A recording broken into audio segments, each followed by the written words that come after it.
Thank you for joining us for Effective Heart Change. The podcast will discuss how to apply faith principles to real-life situations.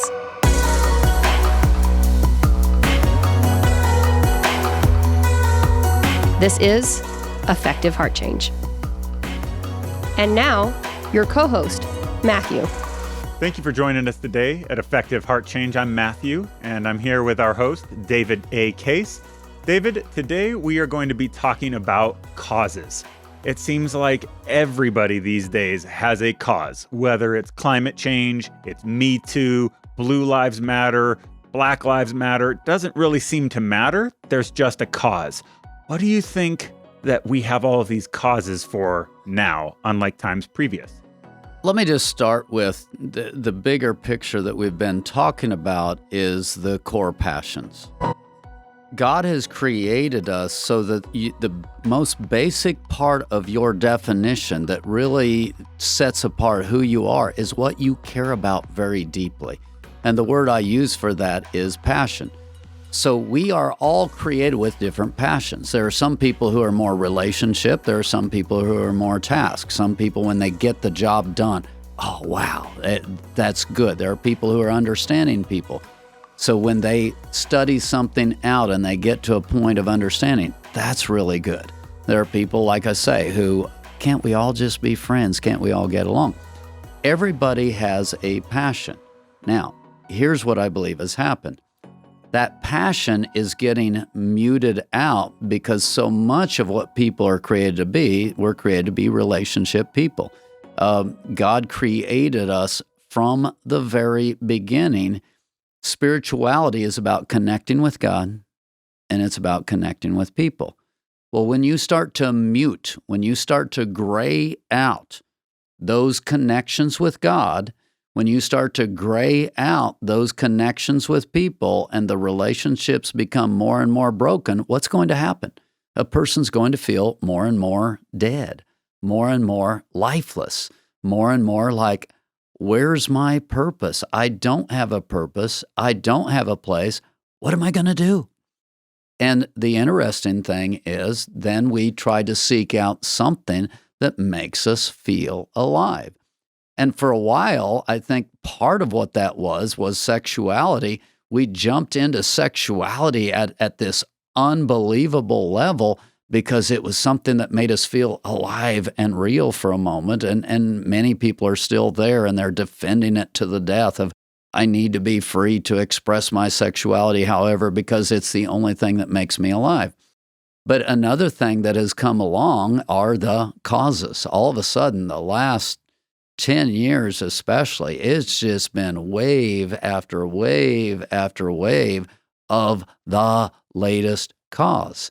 And what's interesting, you see a lot of times, you see children of very rich people who have been highly influential, who have had everything a person could ever want. And guess what? Their kids feel dead. They feel lost. They feel grayed out. And so they're jumping in and ending up, caught up in riot activity and doing things that are just like wrong, almost unspeakable. Why? Because they get so caught up in the cause. Why is that a driver? Because they feel alive for the first time in maybe ever in their life. What do you think is a root cause of this entire generation, it seems like, or even maybe two, that lack that sense of innate purpose? Again, when I'm talking purpose, I'm going to go back to Genesis 1:26. God created us to rule, to have dominion over the earth. One of the things that is so important is we need to feel like we have influence. We need to feel like our lives make a difference, like something about us is purposeful, something about us is significant.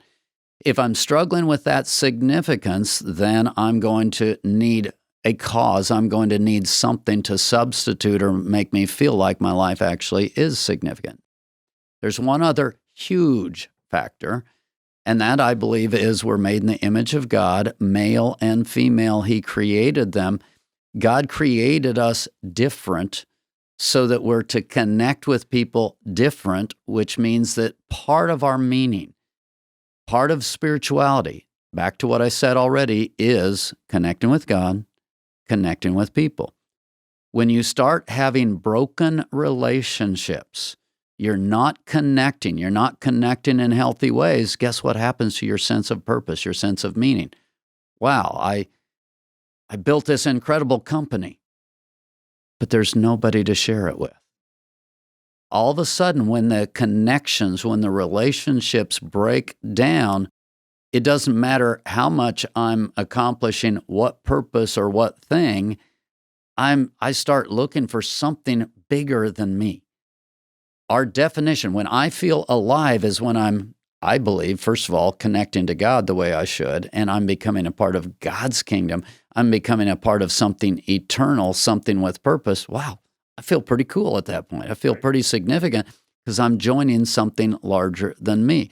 When I'm in a family, a healthy family, and we're working together as a team, when the family's in a community, and the community's working together as a team, and there are bigger things that we're connecting to, we feel a sense of purpose.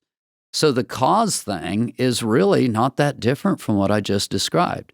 It's just, oh, wow, all of that stuff kind of gets channeled into one particular spot, and now this cause becomes huge to me. And a lot of times I totally lose perspective. Certainly if I lose God, I lose any sense of boundaries, and I begin to get into more and more unhealthy places. It's fascinating to me because as you were describing healthy family, a healthy community, and then it's being replaced by the cause, that sounds exactly like gangs. There's no family structure. So what do? They go out and they look for a cause, but it's in a gang type format. So this is really just the next iteration of that. It may not involve violence or even anything illegal. It could be a good cause, but they're still searching for a replacement to that very basic family unit. What do you think is one of the main drivers of that family unit for a lot of people being so foreign? They haven't even seen a healthy family. This, to me, is the huge damage that the sexual revolution did that we don't talk about. A lot of times with the sexual revolution, it was just like, well, don't do it. God says don't do it. That was the church's answer. And people are like, why? It feels good. Why wouldn't I want to do it? It gives me a more full life. Well, the answer to that is once you open up sexuality and sex becomes about pleasure, me pursuing pleasure. Well, guess what? Now I start creating relationships, and let's go all the way back to the dating years. It becomes about pursuing pleasure. Well, I'm telling you, the way God created us, when sex is going on, there's a level of bonding going on. There's a level of connecting, coming into oneness that's going on. That just doesn't just go away. So I have this relationship and I have this fling, and then I walk away from it. There's scars and there's woundedness. And then I go into the next relationship and there's scars and there's woundedness. And then I go into the next relationship. There's more scars and woundedness. Guess what happens? Now I'm finally ready to settle down with someone, get married, start a family. Look at all of the baggage you're now bringing into that relationship. Now that I'm bringing that baggage, and say my wife is bringing that baggage into that relationship, what are the chances that the two of them are going to be able to work through all of that baggage and create a healthy climate for the family where we can work together as a team, and we can work together in community, and we can commune with God and with one another, and et cetera? All of a sudden, I've got all of this crazy stuff, and next thing that happens, next thing you know, divorce, families splintered, and now I've got this side of the family to deal with and this side of the family. And a lot of times you get into stepfathers, and stepfathers, a lot of times more sexual abuse comes in, or maybe it's from some other thing. Once you get into a highly sexualized culture and you start bringing in that pain and that trauma, now you've got people who what? People can't trust people. Why? They've been hurt, they've been abused. So family groups are no longer safe. I'm going to move over here in a safer place where we're all built around a cause, and so we're going to go out and conquer the world because now I have something I can join with that is hopefully safe, and I'll throw all of my passion into that cause. And when I throw all my passion into that cause, I feel alive for the first time, maybe ever in my life. So with this generation that's experienced really unprecedented levels of the family being broken, I'm going to use the word devastation. how do you recover from that? What are the steps that maybe we can aim to, or what is a way that we can turn it around? Because we have a whole group of people that have never felt alive. They've never felt that purpose. They've never felt like they've belonged. So now they're reaching out and attempting to fill that. What is, in your opinion, the biblical response that we should be doing, or how can we be helping?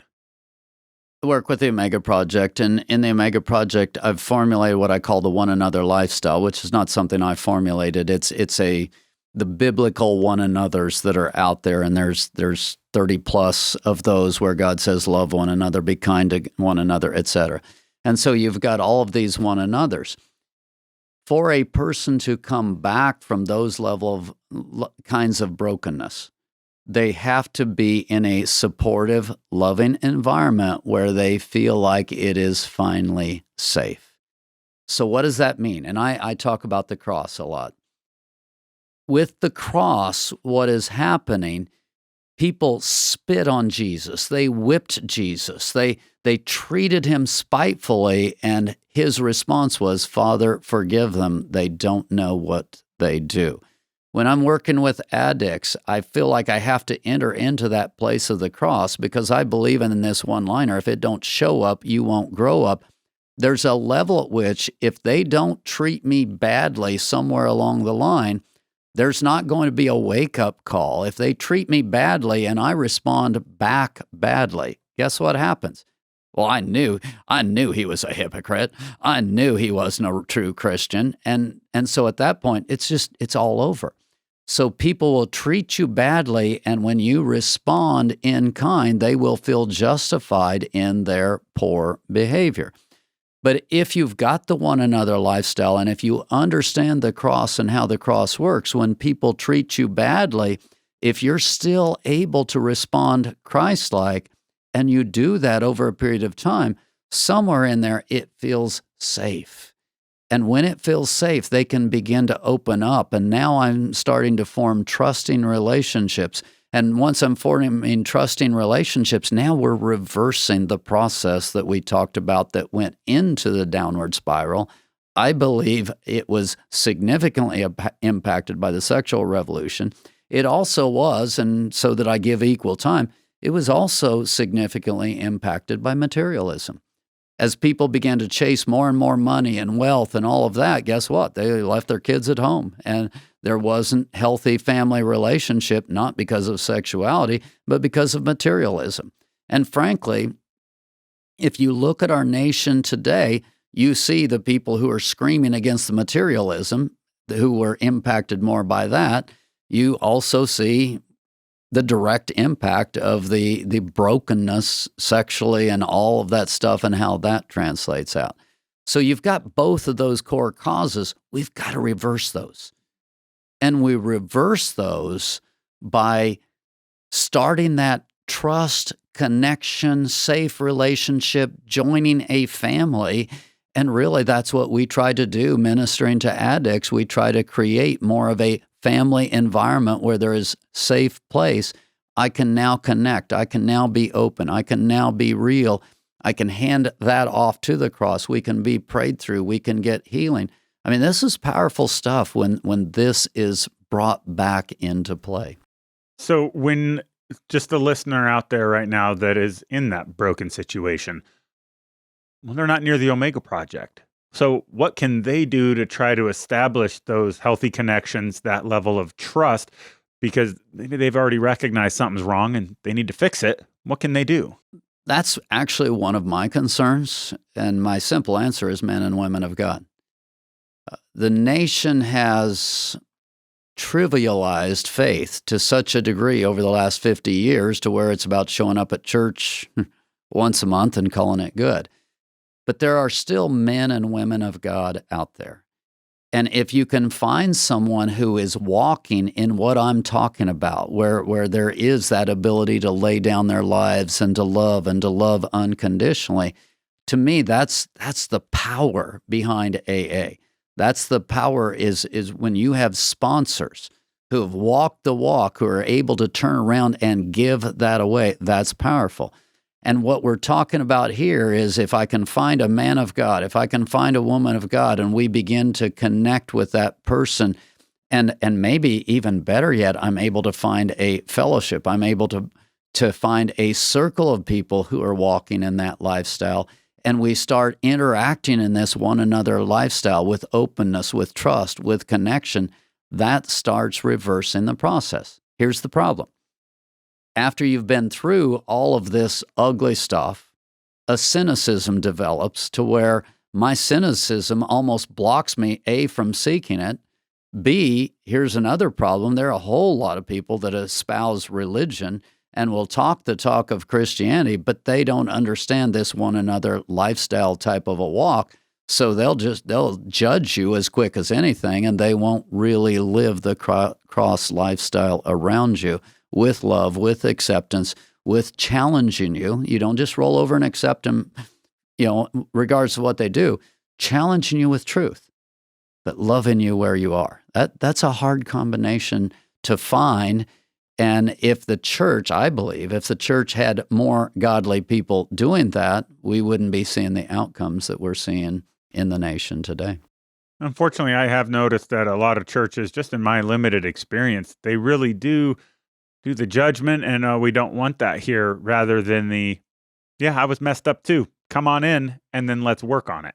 I'm not challenging your statement, okay, but I'm going to challenge it in terms of what's more destructive. There are churches that, we don't want your kind here, and et cetera, but I think across the church, the message of let's not judge has gotten out there, and people want to be different, but they don't necessarily know how, and here's why. We've leaned more and more on programming in the churches. So what we've gotten to, you've got people who don't want to be judgmental, who want to connect, as we're talking about, and would like to be that person, but they never had it done for them. So they don't really know how to do it. So, okay, let's come together and let's have Bible study. And so then they get together and they study Genesis, and okay, now we know more about Genesis, and they go home. That doesn't mean they know how to do relationship. That doesn't mean they know how to do the one another lifestyle. So when we have programming, y'all come, connect with our Bible study, learn this information, but it doesn't get applied to real life. It doesn't get down to the nitty-gritty of where you and I develop solid connection and solid relationship. We haven't done, are you ready for it? Effective heart change. We've given religious information out, but we haven't done effective heart change. Effective heart change comes back to people have got to be connecting with God in real ways and joining a God that's bigger than they are so that they have a sense of purpose. They've got to be connecting with family. They've got to be connecting with godly people and fellowship so that I have a cause. I have a purpose. I have something greater than me that I'm joining. We just don't see a lot of that. We see program. We see people going through certain kinds of rituals, maybe connecting with God. We're really leery of connecting with one another in a way that we actually would live out this one another lifestyle. And I think a leading cause of why it's so difficult, even, believers or otherwise, to connect on that level is technology. We're at a place where the average kid is in front of a screen more than dealing face to face. And especially now with the pandemic and half the country is doing Zoom school or, whatever they want to call it. What do you think that effect of children not having that interaction is going to do? I'm going to tell you it's tragic. I'll take you back to the 80s and the 90s, and I'm seeing, at that time, I was seeing all kinds of statistics about just hours before TV and, 20,000 killings that they see in the course of their growing up. Well, then you fast forward to the games that are all about killings, and, it just, when you start compounding this we don't know how to do face-to-face conversation. And one of the things that to me is huge is this word message. When I'm talking with you face-to-face, there is a spiritual tag. There's a spiritual component from my words to you that is greater than just the words that I speak.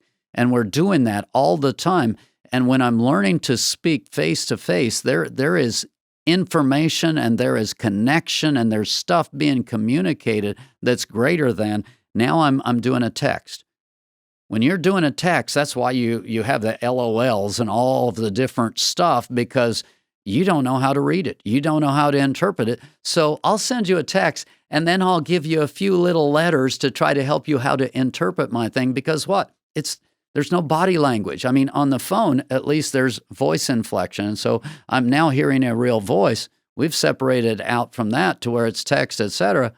What kind of real connection do we have left? And the answer is not much. That's where the emojis come in. I mean, that's a real connection, right? I gave you the smiley face. That means I'm happy. That's right. I gave you an emoji. I mean, come on. What more could you want? I gave you 4 emojis. I mean, this is a really big one, so you should be good. So I volunteer with young kids on a weekly basis through churches, and I have seen a difference in the way that the kids that are allowed, in my opinion, excessive amount of screen time, I've seen the difference in the way that they talk to me, talk and interact with the other kids versus the kids that they don't get as much. What do you think as parents, single or otherwise, that we can do to help our kids navigate this tough time? First of all, let me hit another issue, which you didn't really go to, but it's not even bad screen time. It's screen time. Because at some level, even if the screen time is good, at some point, I've got to have that other time for interaction. Then if it's bad screen time and what they're observing on the screen time, it's even that much worse. How do we resolve that? How we turn it around? Again, the culture is hard right now. There's so much, but ultimately it comes back to face-to-face time. It comes back to turning off the screen. One of the things that I've done in my life, when I crawl in the car, a significant amount of the time, the radio is off, everything's off, I'm traveling in silence, because what? I'm trying to create, I call it white space in my life where I'm communing with God, connecting with God. If you've got the TV on, if you've got screen time going constantly, none of that ever happens. It almost has to be required for it to be down, to be off. And we've just got to learn to do this thing. And so just creating certain spaces where there's no screen time. And that's not even it. We have another significant problem. We might want to be looking face to face with our kids. We might want to be asking questions. We might want to be interacting, because I can say no screen time and they're bored and who knows what they do. So let's not just turn this off. Let's create quality community connection times where good things are going on. And I think it is pretty significant when you have people like Bill Gates and other people that were instrumental in helping this technology come about. They say, yeah, I don't let my kids have a cell phone, or I haven't let them have more than 20 minutes a day on the computer. There's a reason that they're doing that, and these are the people that help bring this technology around. I think that's one of the reasons I enjoy riding a bike so much. I go out without headphones on, and it's just quiet and breathing, and you can actually focus on something rather than being bombarded with 7 different things every second. And we've seen that in videos that are produced.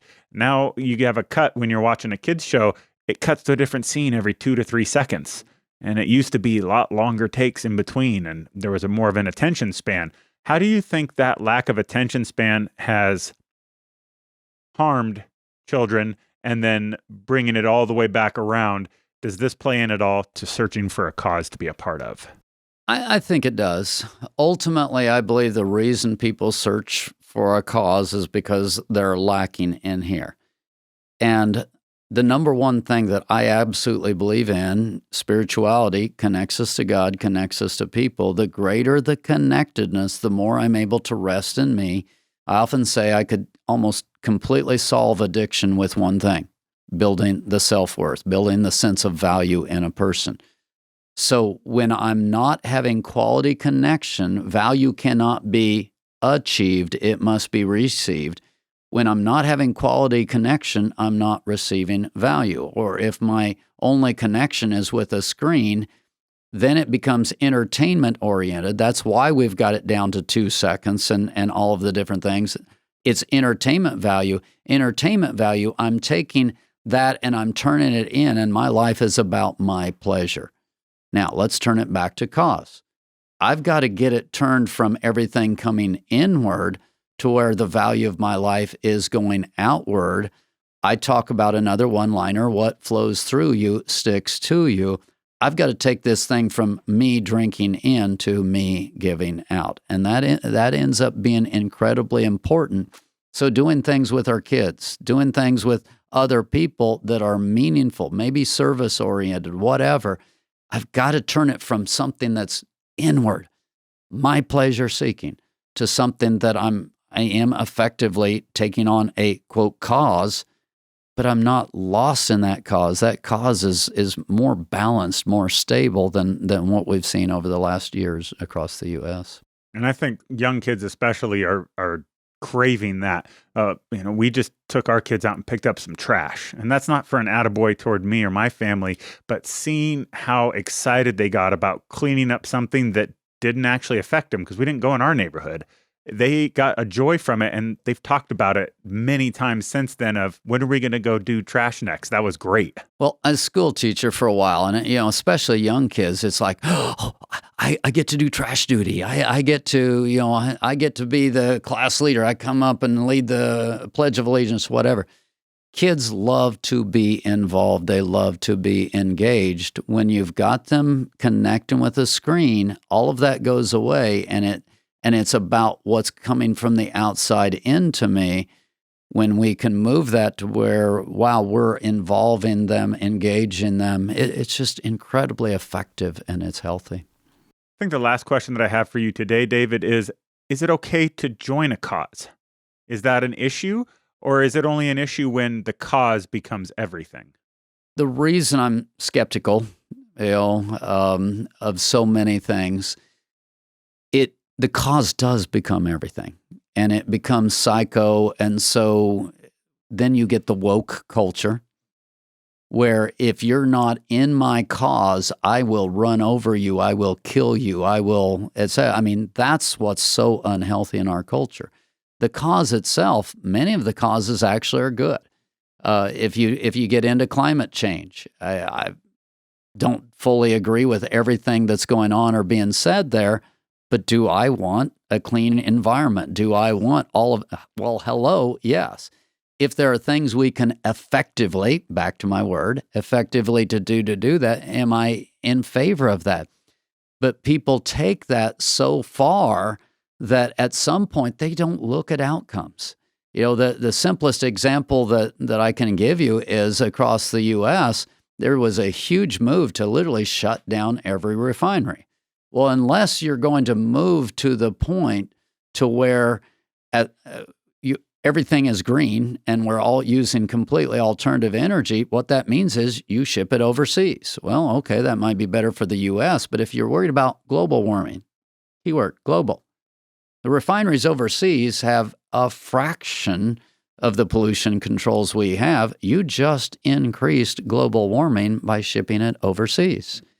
So there's a point at which you might actually use your brain in the causes and step back, and if I really am concerned about global warming, what's going to give me the next best net effect in the next 5 years, in the next 10 years, instead of becoming so rabid about where I'm going and what I'm doing that in the end I'm actually creating negative outcomes for global warming instead of positive outcomes. I always have found it hypocritical or kind of funny when you hear someone that their cause is definitely the global warming, which I agree we need to steward things properly and take care of our planet. But then you see them flying on private jets day in and day out, and I haven't taken a plane in 4 or 5 years, and it's like, well, wait a second, you use more pollutants than I do ever, and it's just kind of ironic. And we get to arguing back and forth, and then you start throwing spears, and so all of that becomes ugly. My point is effective heart change, effective outcomes. As a culture, We get into causes and we don't really even look at the impact of that cause. We don't look at the impact of the manner in which we're doing the cause. Sometimes the manner in which we're doing the cause is creating more harm than good. It's creating destructive outcomes. That's when causes become evil, if you will. They might have had a perfectly good reason, but the manner in which we do it, the degree to which we do it, it becomes sick. And then in a woke generation, not only am I already in a sick zone, but if you don't totally accept what I'm saying in the way that I'm saying it, then I'm coming after you and I'm going to totally maybe even kill you, but certainly punish you. The outcomes haven't been examined or thought about, but the outcomes don't even matter. It really is all about that passion that it brings up, that sense of purpose, so that they can be striving for something. Because I have a feeling that if they achieve the outcome that they're aiming for, it would be immediately right to the next thing, and it would be even more of a response.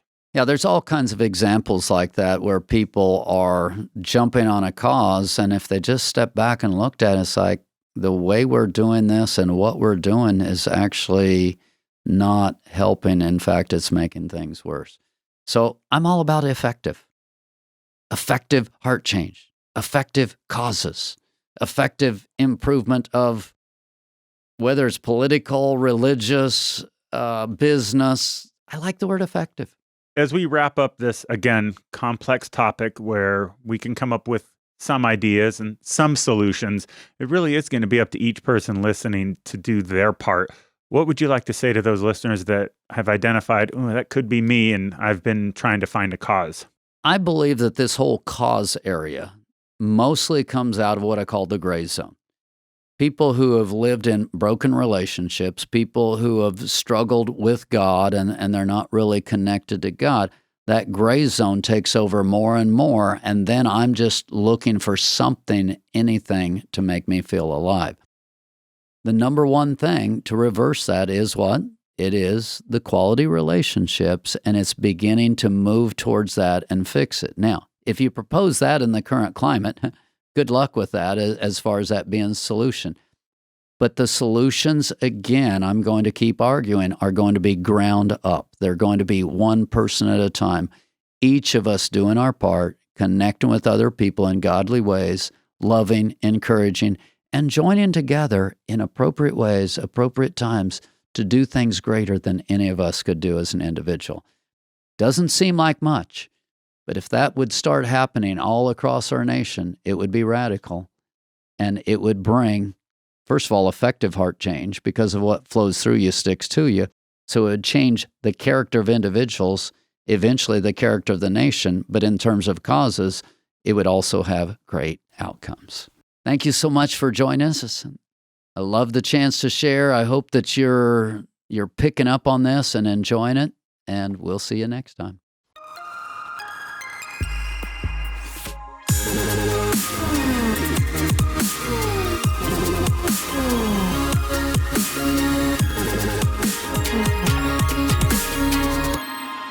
Video production, editing, and audio by Matthew. Set design and setup by Ashley. Content recorded live at Studio 104.